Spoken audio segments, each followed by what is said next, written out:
السلام علیکم۔ علم کی شمع میں آج میں آپ کو وہ کھانے بتاؤں گی جو کہ سحری میں کھا کر آپ روزے کو آسان بنا سکتے ہیں۔ سحری کے وہ کھانے جو روزہ آسان بنائیں۔ سحری کے وقت صرف اس کو کیوں کھائیں یا یہ رمضان کے دوران سب سے اہم خوراک ہے؟ رمضان میں جو کچھ آپ سحری کے وقت کھاتے ہیں اس نے آپ کو بغیر بھوک کے پورے دن گزارنا ہوتا ہے۔ یہ وہ کھانا ہے جو آپ کو توانا اور خوش مزاج رکھنے کے ساتھ ساتھ پانی کی کمی سے بچاؤ میں بھی مدد دیتا ہے۔ آج میں آپ کو کچھ ایسے مشورے دوں گی کہ جس کی بدولت آپ کے جسم میں وائٹامنس اور معدنیات اس حد تک ذخیرہ ہو جائیں گے کہ آپ افطار تک چست اور درست رہیں گے۔ اس سے متلی سر درد، کانپنے یا خون میں شکر کی کمی کو روکنے میں مدد ملے گی۔ ان کھانوں سے ان اجزاء کی کمی بھی پوری ہو جائے گی جو آپ افطار یا پھر رات کے ہلکے پھلکے کھانے میں پورے نہیں ہو سکتے۔ سحری کے وقت کیا کھائیں؟ اگر آپ ایک چست فرد ہیں جس نے صبح سویرے اٹھ کر کام پر جانا ہے، اگر آپ کا کام جسمانی یا پھر ذہنی قوت کا متقاضی ہے یا پھر آپ کا کام سماجی یا نفسیاتی کاوشوں پر مشتمل ہے تو آپ کو سحری کے وقت مقوی غذا لینی چاہیے۔ میرا اشارہ صحافیوں، ٹی وی میزبانوں، ڈاکٹرز، سیکیورٹی آفیسرز، سماجی کارکنوں اور ایسے ہی کچھ لوگوں کی طرف ہے۔ ان کے علاوہ وہ لوگ جو صبح سویرے جلدی اٹھتے ہیں اور جو زیادہ کھانا نہیں کھاتے اور وقفے وقفے سے کچھ نہ کچھ کھانے کے عادی ہیں، ان کو بھی یہ کھانا کھانا چاہیے۔ کچھ اہم اشیاء۔ اس فہرست میں کچھ بہت اہم پھل موجود ہیں جیسے تربوز، خربوزہ، سنترا۔ یہ آپ کو وائٹامنس اور معدنیات فراہم کرنے کے ساتھ ساتھ پانی بھی مہیا کرتے ہیں۔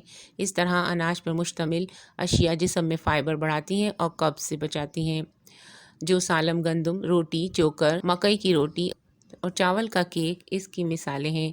دودھ سے بنی ہوئی غذائیں بھی اہم ہیں جو آپ کے جسم کو مطلوبہ کیلشیم، پوٹاشیم اور پروٹینز مہیا کرتی ہیں۔ یہ وہ ضروری چیزیں ہیں جو ہو سکتا ہے افطار کا کھانا آپ کو فراہم نہ کریں۔ اس کے لیے میں دودھ اور دہی اور پنیر تجویز کرتی ہوں۔ Bran flakes. دودھ کے ایک کپ کے ساتھ ایک چٹکی دار چینی، جس سے آپ کے جسم کو فائبر اور کیلشیم، جلن یا سوزش سے بچانے کے اجزاء بھی ملتے ہیں۔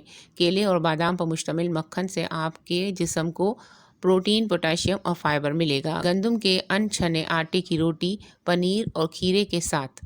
یاد رکھیں کہ کھیرا جسم کو آبیدہ کرنے والی سبزی ہے۔ ناشپاتی، اسٹرابیری، کیلے، ناریل کے پانی اور تخم بلنگوں سے بنی سمودی ایک گاڑھا مشروب۔ چربی، سوزش سے بچانے والے اجزاء، پوٹاشیم، فائبر سے بھرپور ہوتا ہے اور یہ جسم کو بہت مقدار میں پانی فراہم کرتا ہے۔ یعنی کہ تخم ملنگے کسی بھی پانی کے شربت میں ڈال کر آپ اس کو استعمال کر سکتے ہیں۔ انچھنے آٹے سے بنی ڈبل روٹی کا ٹوسٹ، انڈے اور ایک چٹکی سونف۔ یہ پیکج آپ کو توانائی فراہم کرتا ہے اور جلن کو روکتا ہے اور پٹھوں کو قوت دیتا ہے۔